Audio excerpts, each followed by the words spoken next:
You hear that? Recording in progress. Shenitha Burton, CEO and founder, She Publishing LLC. How are you? I'm great. How are you? We just had a wonderful talk, our first talk in probably over a year. Isn't that crazy? I know.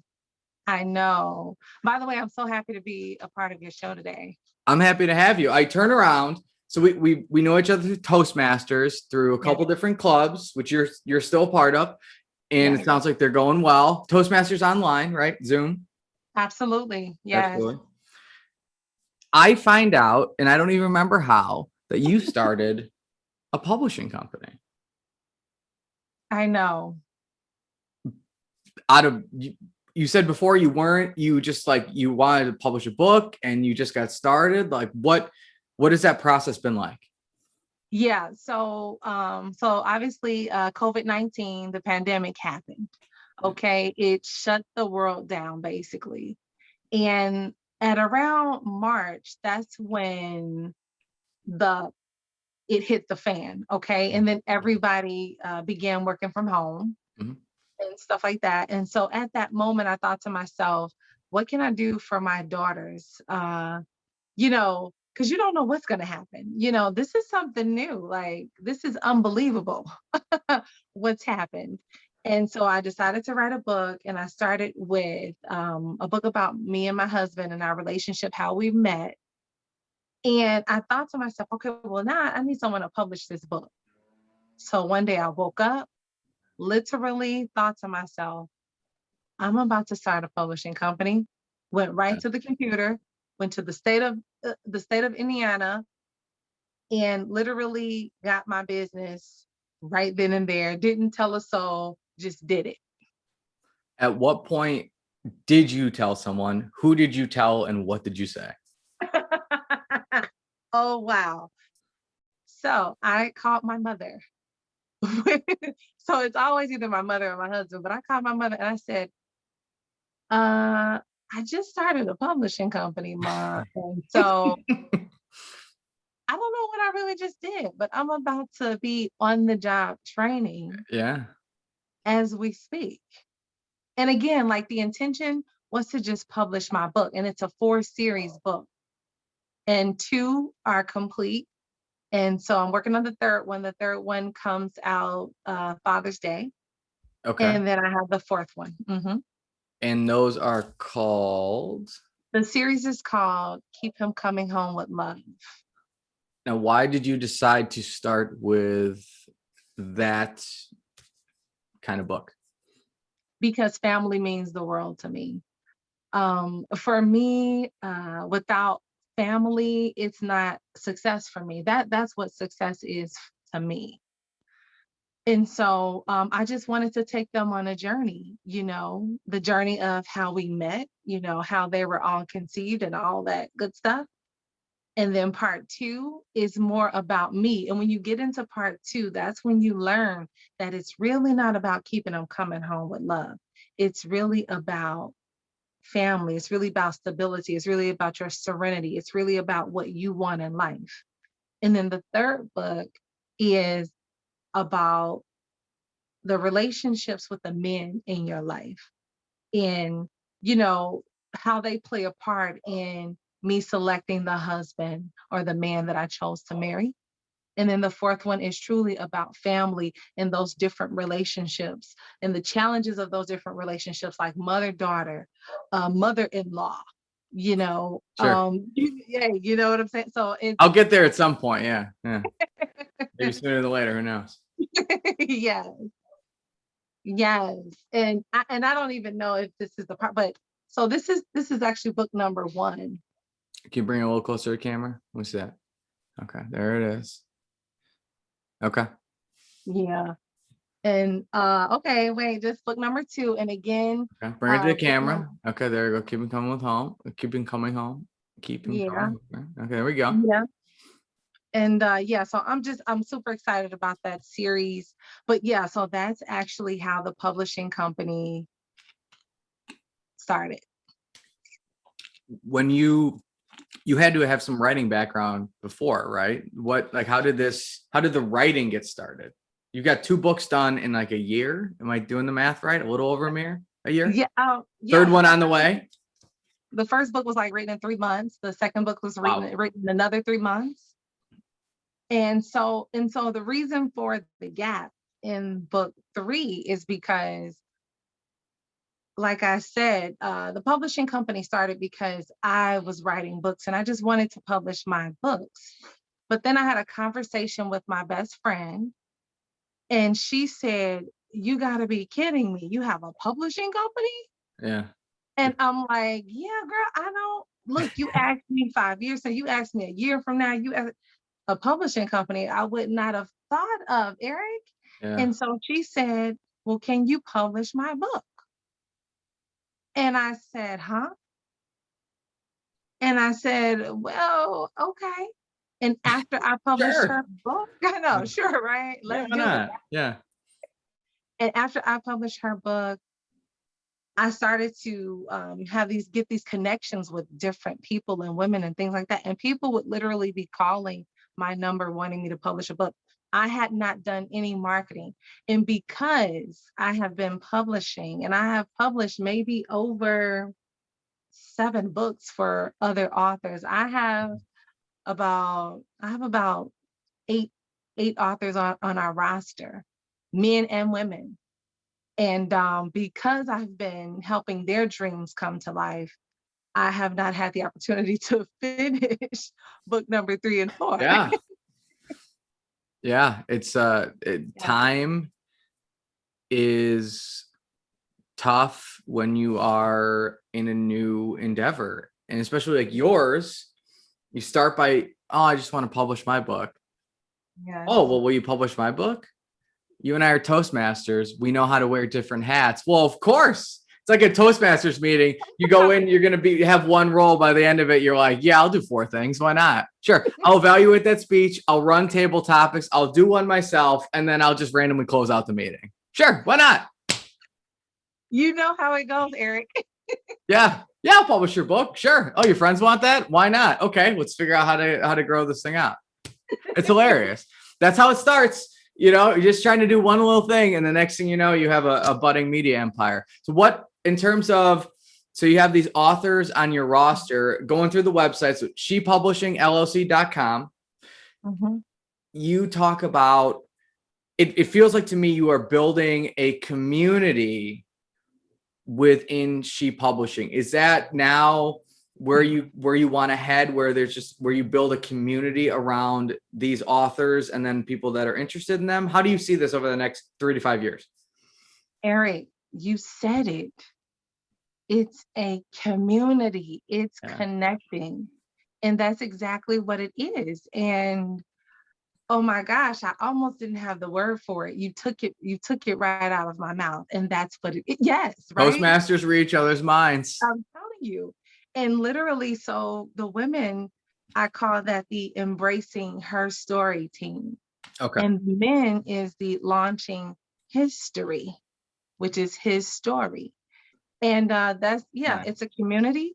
It's where we can all connect with each other and one another. And again, like, I want to reach the world. So I don't know if I like told you this. So this whole journey for me, it's 3 components to this journey. And first, it is the journey. So, when you're living life and you're going through challenges and wins and things like that, you're not realizing all alone that this is building you up for what you're gonna be doing and what your purpose is.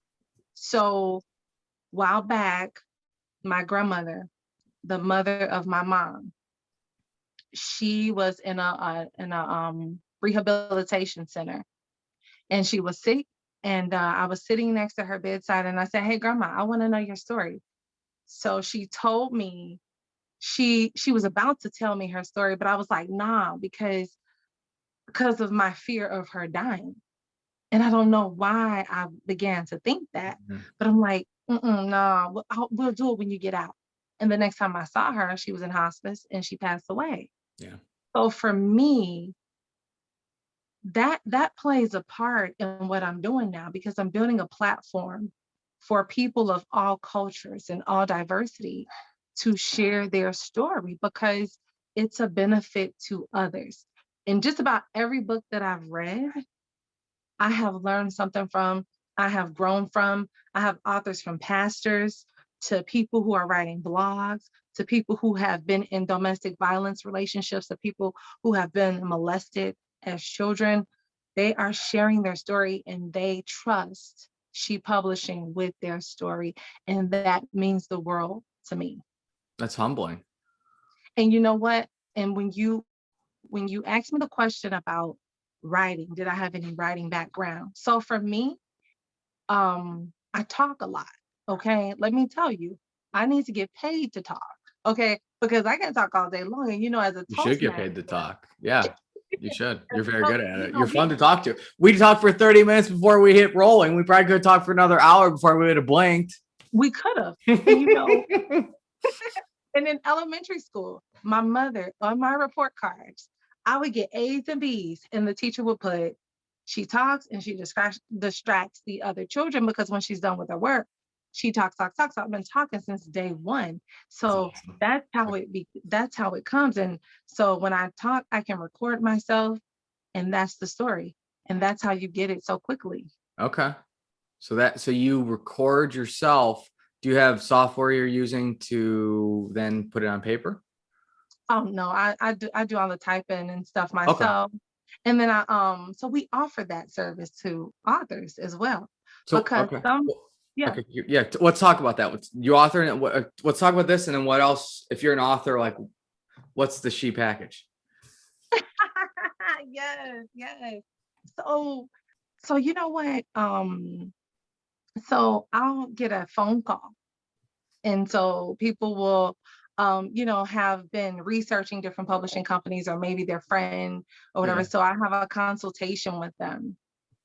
And then I send them our standard publishing contract, as well as the package, what it includes. And so after they've read over that, then we have a second consultation because I really want to make sure they understand the terms of the Yeah. contract and just to see what kind of what package they want, because we build the customized packages for them. And our packages include marketing as well. So we help the authors market. So at that point, signing date, then we send them a publishing package, which I am going to be sending you a gift for having us on your show. Well, I'm fine. And in their package, which this is yours right here, they receive branding, Oh, that's which is good. a Nike dry fit shirt. Oh, this is good stuff.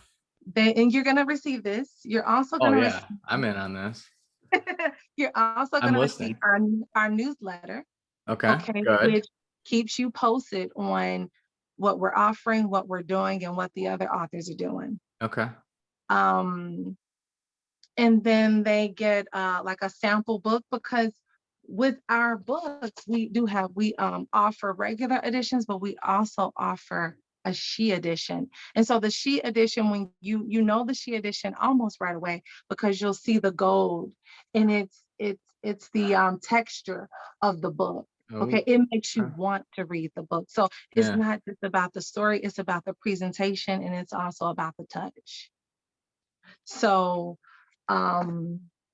there's just so much more. Let me see. So we also have the packaging.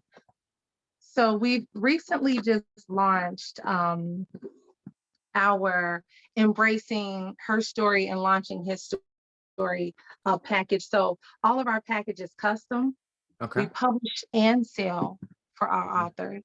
So we will sell the book, and we will make sure that your readers, their book comes in a special package, okay? Yeah. And it's beautiful, let me tell you. But yeah, so and again, we do the marketing, we do the newsletter. We also create author websites for them. And then we're our own entourage. So there are different book festivals and shows that we're a part of and that we also sponsor. And we come together. I'm able to bring about 4 or 5 authors with me along the way. And then they just display their books and things like that. So we come together as a group. We wear our brandings, and we have fun together. It's a community. When people come to you and you're talking with them, what do you look for when you think, is this person going to be a fit or not? Yeah. So I'm glad you said that, because every book I'm not going to be able to publish. So for me, I've had a different range of stories, is what I'll say. And I like to listen to what the story is about, the value that can come from the story. And here's the thing, value can come from just about anybody's story. Unfortunately, I can't touch politics right now because I am, with the federal judiciary.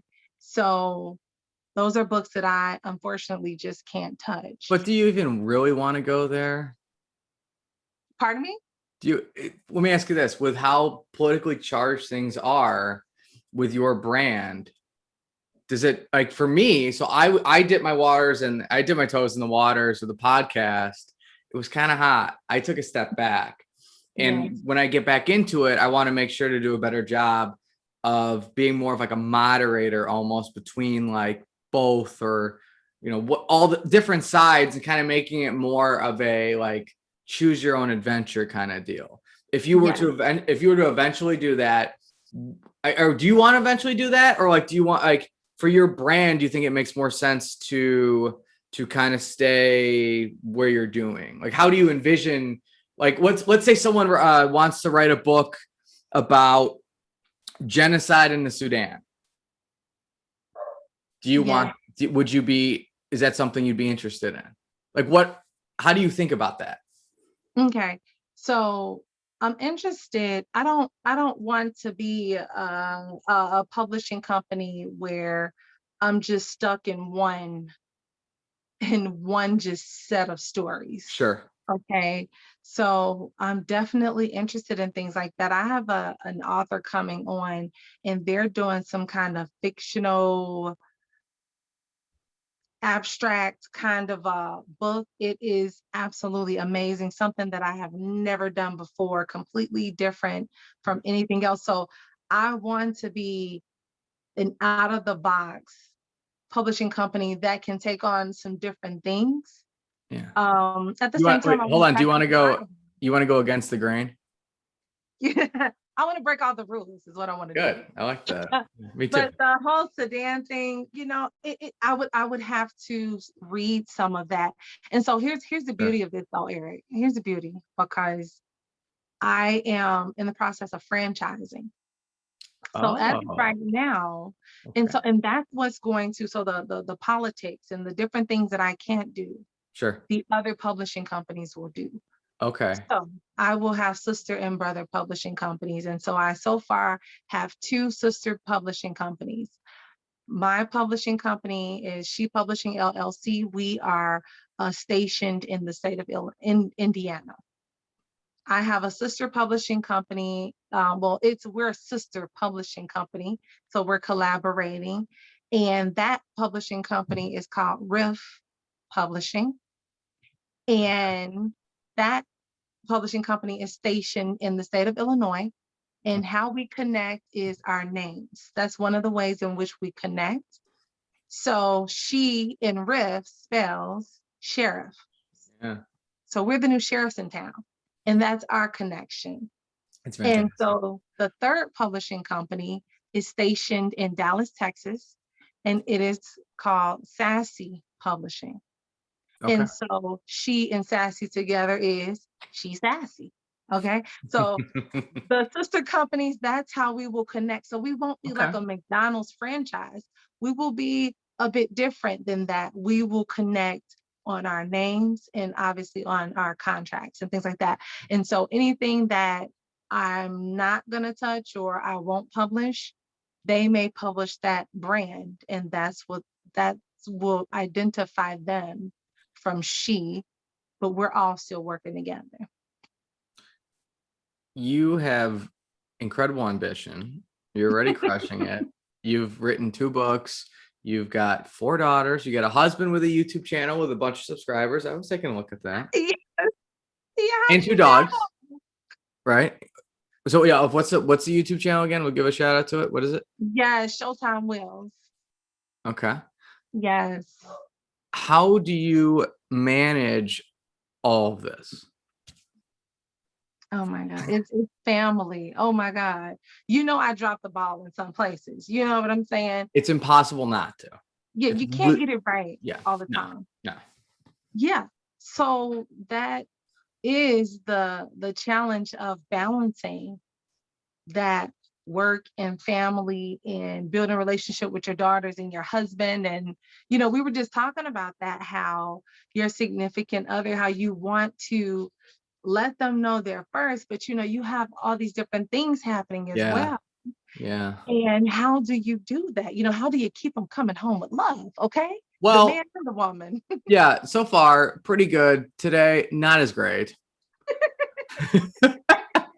And I thought I had it. I really did. I was like, this is gonna be I'm crushing this. And then it's like, oh, turns out I had no idea what I was thinking. Eric, you better keep her coming home with love, okay? I'm trying. I did send some DoorDash. It's not exactly the same as the physical and all that, but it's at least I think it's a step above just some flowers. I think it's like, hey, thinking of you plus onion rings. Man, that's what's up. And mozzarella sticks. I remembered her order from Buffalo Wild Wings the last time we were there. I remembered most of it. I think I did. I'm like, is that the sauce she likes? We'll give it a shot. So, but yeah, it's tough. So for me, I have this job I was telling you about. So I'm a prosecutor. Yes. I also have my army once a month where I'm going there. And then I'm having a family. I'm working on the podcast. It's so hard. And for me, I don't know how you are, but if I don't get, I could do 6 hours of sleep a couple days in a row. By the 3rd day, I'm just not all there. And like the sense of humor isn't quite there. I'm crankier. I got to get some sleep. I admitted to myself, I said, okay, you got to keep the girlfriend happy. Yes. Which mostly I think I do. She's still dating me, right? It appears to be mostly working out. So that's good. I have to keep a job. Yes. I have to keep a job. And everything else, I will just do my best and try to like 80-20 it, where like if I can just find like the 20% interesting people and just try to make sure I do that, I filter, do that. Like you stood out right away because I'm like, well, I know Shenitha, she's an awesome personality. Oh, and she's got her own publishing company. I'm like, well, I gotta get her on the podcast. So that's how I've been trying to do that. But stuff. You can't. There's a reason there's a blurry screen. Okay, my apartment is just like it needs an exorcism. I mean, if my girlfriend's listening to this now, it looks fantastic. Like, nah, it's all good. But like, if she's not, like, yeah, there's like I see. I'm looking at some stuff right now, and I'm like, this weekend, I'll do it this weekend. But for 5 days, it is just sitting there, and it's just I am okay with it. Also because no one ever comes over here, so it's fine. But like I just go, this is my deal. I don't like it. I want to spend more time and do that, but I go, I would rather talk to you. I would rather go focus on my cases, and that is just the deal I make. And for I think a lot of people out there, one of the reasons I do this podcast is I want people to meet people like you, and because you're very inspirational, I want them to be like, I can do something too.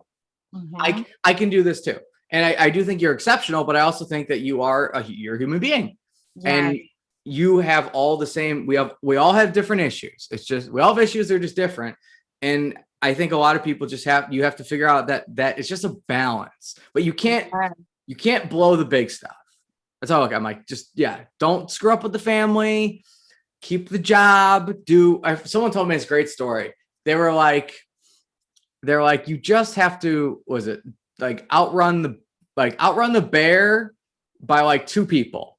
So someone's going to get eaten by the bear, and then there'll be someone else. And like, as long as you're ahead of that person, you'll be okay. Because I had it before where this is a job I had a couple years ago. Mm-hmm. I was kind of getting nibbled on by the bear because I was going to Toastmasters clubs. I was going to like 3 or 4 a week. I was all into it. And I was like, oh, I'm getting so much better at the speaking.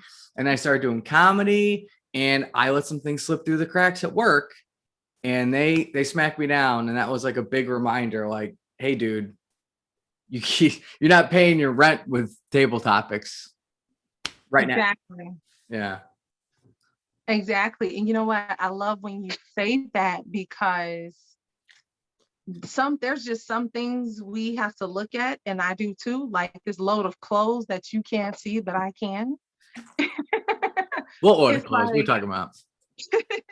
it's like, look, it's going to stay there. Okay. And we have to be okay with that. We have to be okay with sometimes this room may not be as clean as we may want it, but we're gonna eventually clean it. Sure. We're gonna make that time to do it. And yeah, because you know what? When I started the publishing company and everything, it was like I started to get so many phone calls that, and this is crazy because I had done no marketing. Yeah. And it was like, hold up, how am I gonna balance my job, the job that's paying, Yeah. okay, Yeah. me to have this publishing company established? So I'm going to have to, okay, take a breather, take a break, figure it out, make me to-do lists, start to have other people do things like incorporate. So like for my daughters, I'm like, hey, you guys, you're going to do some bonding. So you're going to go washing. And so, hey, I'll put that task on them. Sure. Sometimes delegating it becomes an important thing for me, at least, when you have so many different things going on, and you absolutely have to do, and you absolutely have to incorporate what makes you feel good. You have to have your serenity. We have, as far as I know, you got one life to live, but you have to do something that you're passionate about and that you want to do. When you think about delegating, and how did you build these skills? Like, you literally just essentially described in the last 10, 20 minutes how you essentially have these publishing companies that all interconnect. You've worked a way where, your family obviously loves you enough where they're like, yeah, we want to support mom and do this. Like, how did you build some of these skills where you feel comfortable? Like, it sounds like you feel like you have organized chaos around you at all times. Yes. But yet you seem completely comfortable. Where's that come from? Well, number one, and this is not the first thing, but I'm just calling this out first. Toastmasters. And how when a person can join Toastmasters and they come to a meeting and they're sitting here like, okay, this is what they're doing, not even realizing that you are building skills. When you're holding these roles. You don't realize you're building leadership. And let me tell you, like when I went to Toastmasters for maybe about a year, my bosses at my job saw leadership in me, and they saw a growth in me, because through Toastmasters, you meet great people like you and like the Joan Moore. You and your mom. Like, yeah. And like my mother. Yeah. And Nisa, shout out to her. Oh, absolutely. And, you meet these great people. Like, I'm literally sitting here talking to a domestic violence prosecutor, a man who is in the military, a man who's about to have a baby, and you're doing all these wonderful things too. It's like you get a chance to meet these different people, and engineers. Like, I went to a Toastmasters club at a police station. So you grow those skills through Toastmasters, and you and I both know that that's the truth. Yeah. Okay. So that's one thing that I give credit to Toastmasters, and I will always be in Toastmasters because of that reason. Yep. And then two, my job, my place of employment, I have grown from a baby to a woman at my job. I started my job when I was about maybe 18 years old, started working for the federal government I've been there for 21 years now, and I'm in management now. I am, I coordinate the operations of the court now. So those skills that they've taught me through Strengths Finder by Tom Rath. Yeah. You know what I'm saying? An ex-girlfriend gave me a copy of it. Yeah. Yeah, It's a really good book. it's a good book, and you take that assessment, and that assessment for me was dead on. I'm a developer, I'm a learner, um, I'm futuristic.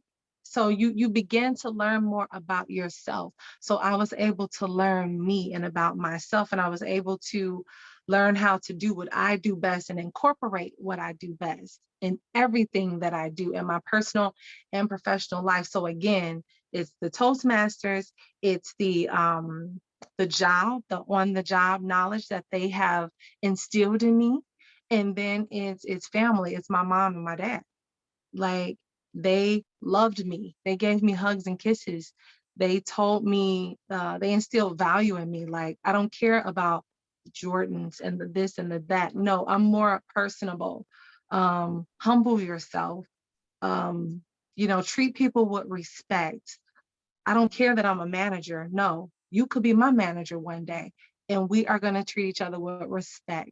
So whether you're older than me or younger than me. So you can learn from everybody. So it's those three different components, if I can put it in that order. And again, me even putting it in that order comes from Toastmasters, because you learn how to organize and you learn how to tabletop talk. Yeah. That's what we're doing. We're essentially doing like an hour-long table topic, because you and I didn't talk about questions before. I mean, maybe I said a couple things, but like not an hour's worth of, or hour plus of stuff.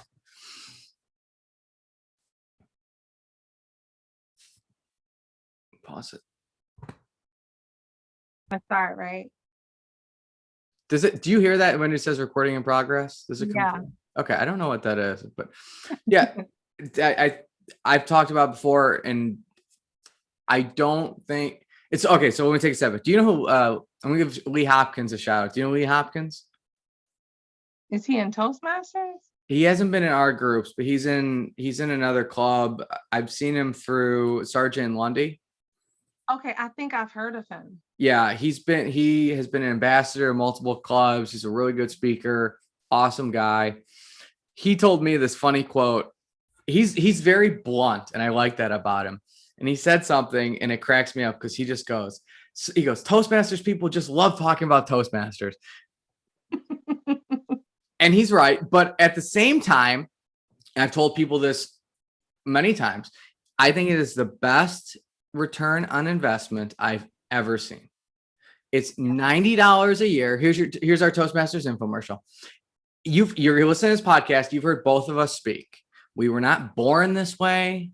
We worked hard to get this way. We're both fantastic speakers. $90 a year. And I have went to, it's gotta be, I don't know, 20, 30, 40, 50 different clubs where I've met tons of people. I did one over Zoom. It was Louisiana. I did a Louisiana club a couple weeks ago. They were awesome. Trying to get them to to HHS. In the Loop, Chicago Loop alone has like 90 to 100 clubs. Before the pandemic, I was going around. I went to Bank of America. I went to the Federal Reserve. I stopped by your private club. Yes.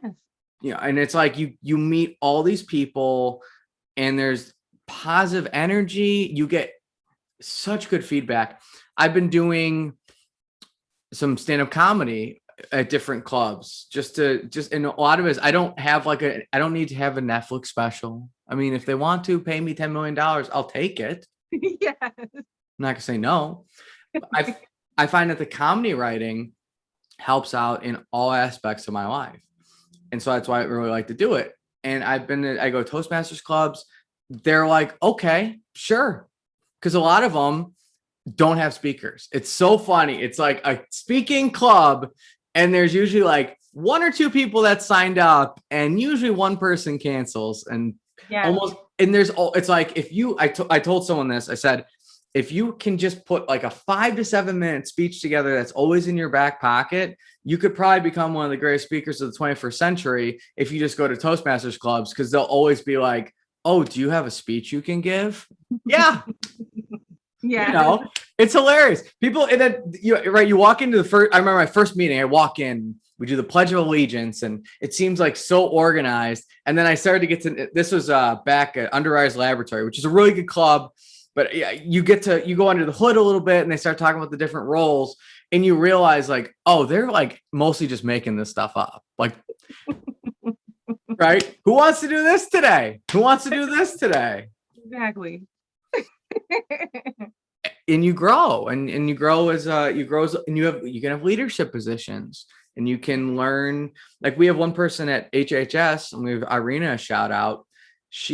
I think she's Russian, and her English is continuing to develop. But we had a meeting a couple of weeks ago, and she ran the meeting like a boss. Just ran it like a boss. And there's no way, I said this during the meeting, I said, 2 years ago, there's no way you're doing that. I'm like, and she just was so confident. And her speech was just like, you've seen, the transition, right? Like when like a beginning speaker compared to someone like us, like there's just a difference, like, right? I think there's maybe like, I don't care as much, or you're just like, what, I've done this a million times, right? You're confident. And she just like got up there, and it was awesome. And she ran the whole meeting. And I was like, I'm so proud of you. Because she goes to every meeting, she contributes, she takes multiple roles, and it's like, this is not rocket science. It's not, right? And same thing with, with our club, right? You were always taking roles. Your mom's always taking roles. Everyone's doing this. And now you have your own publishing company. You're branching out in other ones. You're creating a media empire. And it might have started because you're like, yeah, okay, I'll do those 2 roles. And now I'll do those 3. And that's how it starts. Amazing. Yeah. Right. Exactly. It's people. And then I've had so many people too. They go, oh, I want to go to a meeting. And I'll like tell them like, oh, well, this is when it is. And they're like, oh yeah, I got this thing. I'm like, there should be nothing more important than like, you have this opportunity of like personal growth, but unless you're in it, you got to get that little bit, you got to get that taste. Yeah. The taste. Yeah. Because let me tell you, in the beginning, my first meeting, like, I don't know if you remember your first meeting, but with you at just your first meeting, period. Oh, okay. You go first, but yeah, I remember one. Yeah, a little bit. Okay. So for me, I wasn't really engaged. Yeah. Okay. So I really didn't realize what was going on. But it was like a break from work. So I decided, you know what, I'm gonna go back. So again, like I wasn't really engaged, but now, years later, when people start to see in me leadership, I'm like, hold up. I had to then start to identify growth coming from. Yeah. And it was Toastmasters. Yeah. So you tell me, like, okay, were you engaged at your first Toastmasters? And maybe you were. I don't know. No, I was terrified. I was terrified. Yeah. Do you remember what club? It was Underwriters Laboratory.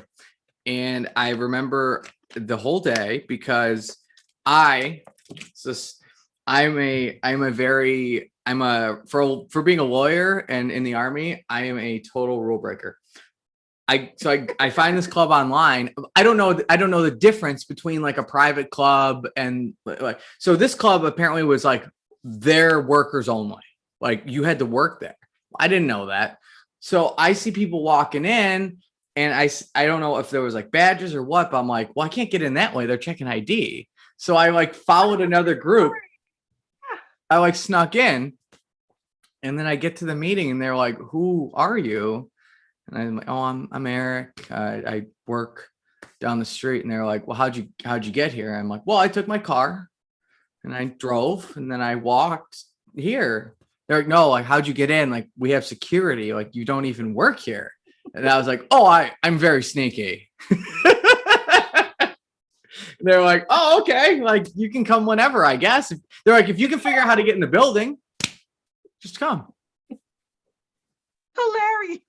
Yeah. So then what I think what happened is around the time of the meeting, I would just wait near the door for someone who was coming back from lunch, and they'd just be like, "Oh, hey, Eric." And I'd be like, "Hey, how you doing?"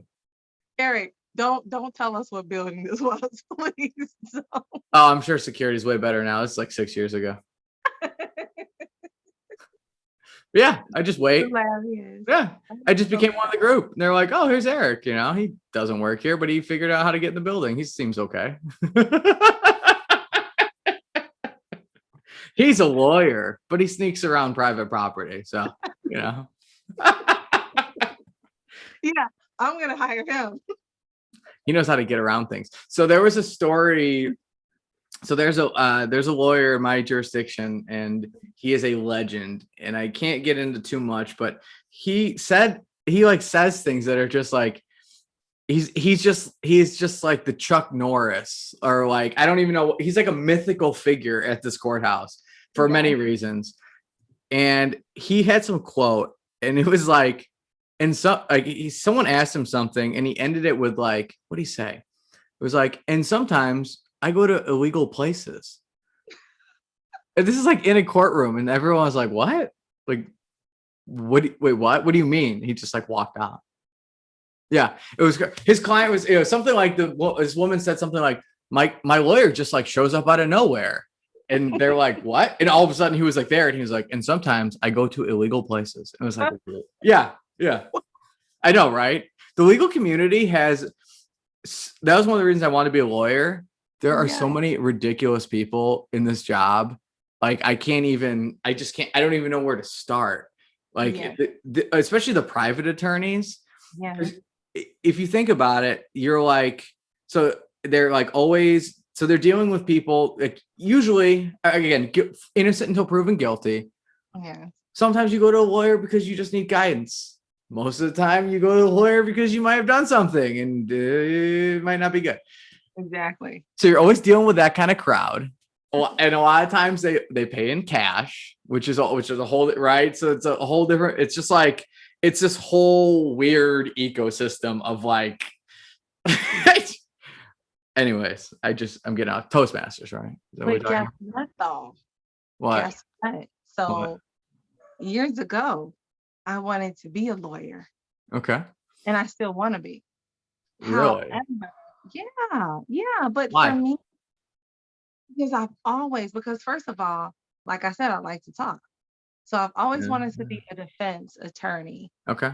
Or whatever. And so I have a legal background. I'm a paralegal. Yeah. I have the paralegal degree. And then I work in the federal judiciary, and I know how to draft legal documents, and I know how to draft orders because I've done that in my profession. Sure. So, and I have been in situations in court where I have out-talked the attorney, and I have won cases over them because I have this legal background. Yeah. And that legal jargon, and I love all that. Yeah. However, paying for law school is a bit much, and I don't have that. Yeah. So that's what keeps me away from being an attorney. But I have lots of attorney friends. You being one. Yeah. So here's my counter argument I would say right now, if you really wanted to go to law school, there probably would never be a better time because you are a family woman. You have an established career. You have a career in the legal field. You have an excellent public speaking background, and you own your own company.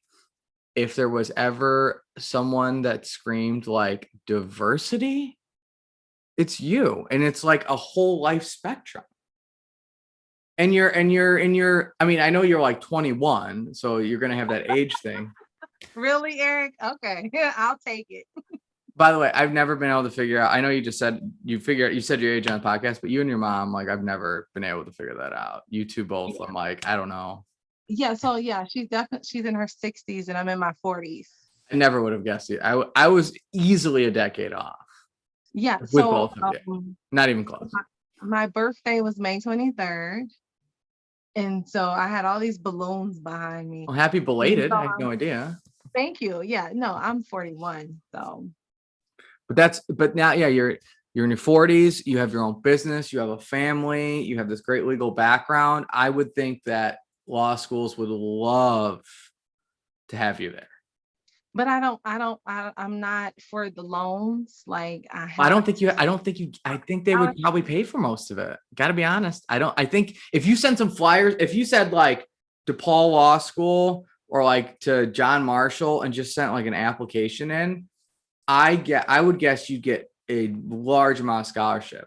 I think your biggest issue is time, because if you did that, would you then be able to work? right. Would you want that trade-off? Although then the publishing company, would you be able to take that step back when in reality, you probably need to take 2 steps forward? Exactly. And I actually did the research for both of those schools that you brought up. Of course you did. I know you. I don't, You've probably done more research than I have any idea. yeah, and Okay. what's the name of that school? John Marshall. Marshall? Yeah, I think it's Yeah, UIC now. Yeah, something yeah. like that. Yeah. So they actually have evening classes, and I had thought about that, but again, like you said, it's this balancing act now. It's the time. If you can get, or when you get She Publishing to where it's a decision, do I need to keep doing the job?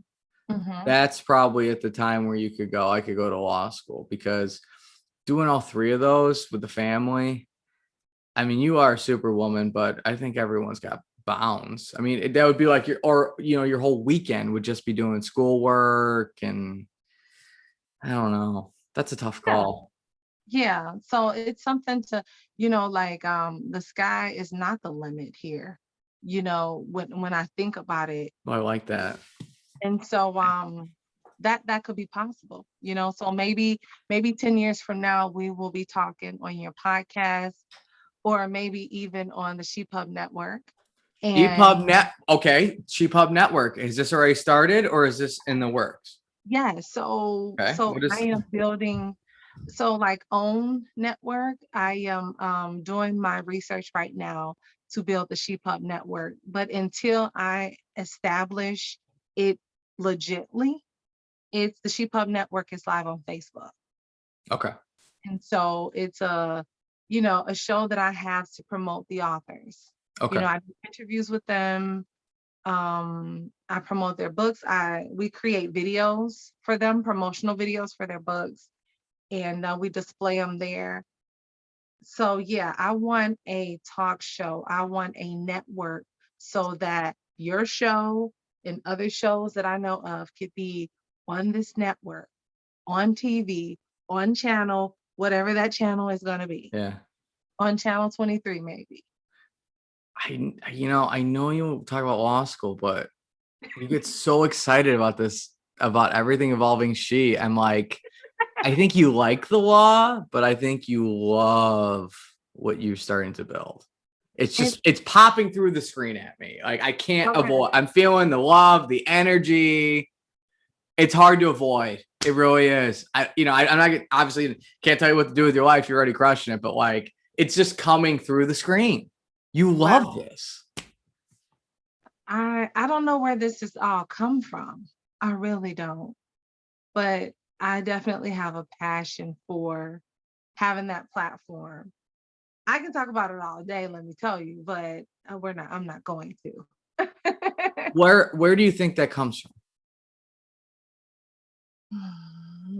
If you had 30, if you had 30 seconds to answer the question, how would you answer that? I would say it comes from my innate signature things, which are developer, learner, input, futuristic, and what is that other one? I don't know. Can't think of it right now. Input.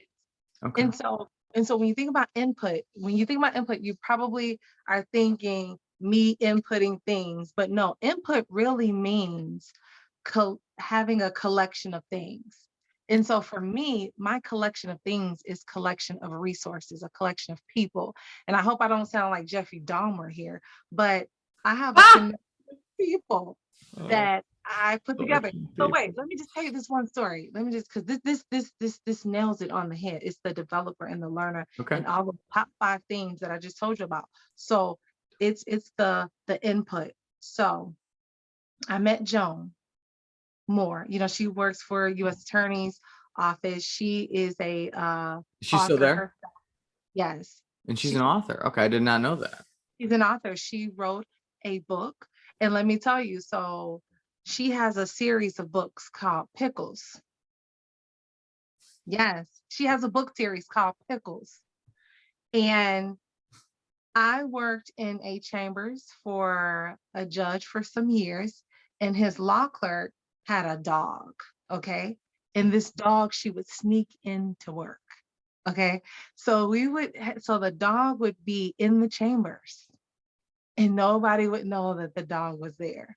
That's fun. And so I said, hey, Joan, you should write a book about Pickles and the courtroom dog. Yeah, And so I introduced those two because this is my collection of people. This is my input. sure. I connected those two. And then there was another law clerk whose daughter draws. And so Joan, she only has children to illustrate her books. So this Okay. other law clerk in another chambers who we made a connection with, her daughter was the illustrator of a book, and it's actually a book now that's been published and out there. And it talks about the dog meeting Pickles. And Mm.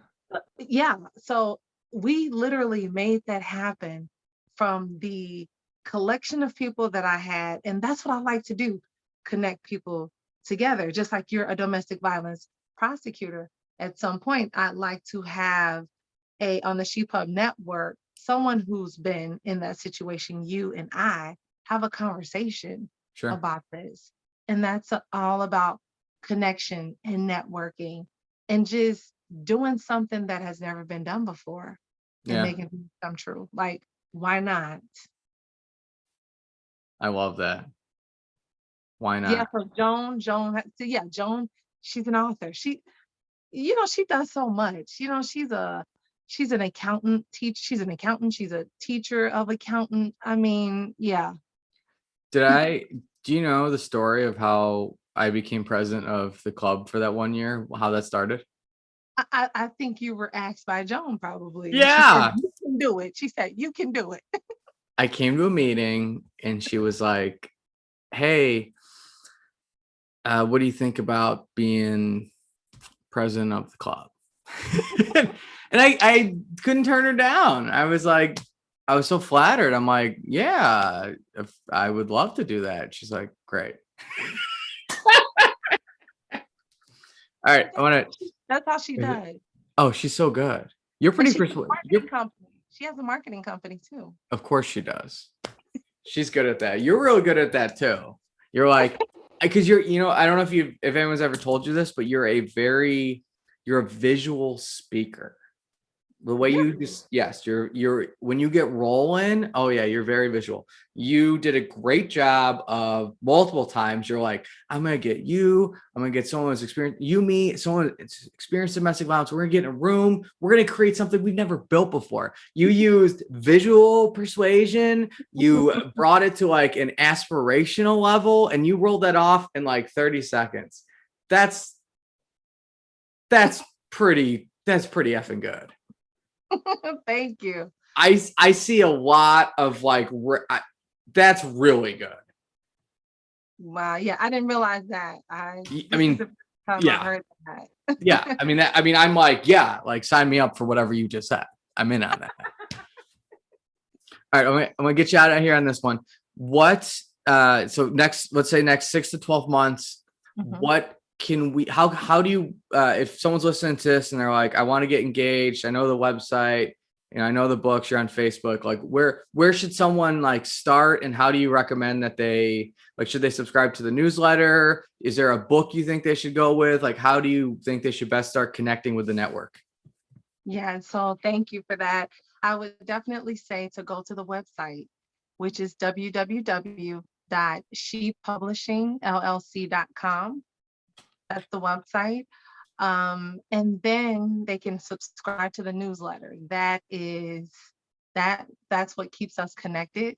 Okay. And then if they're interested in writing a book, definitely give Yeah. us a call, 219-515-8032. That's our number. And like I always say, for me, I want to be that person that welcomes them. So they will meet the CEO of the publishing company. That will be their first line of contact, not the receptionist, not the other person. No, the CEO is reachable.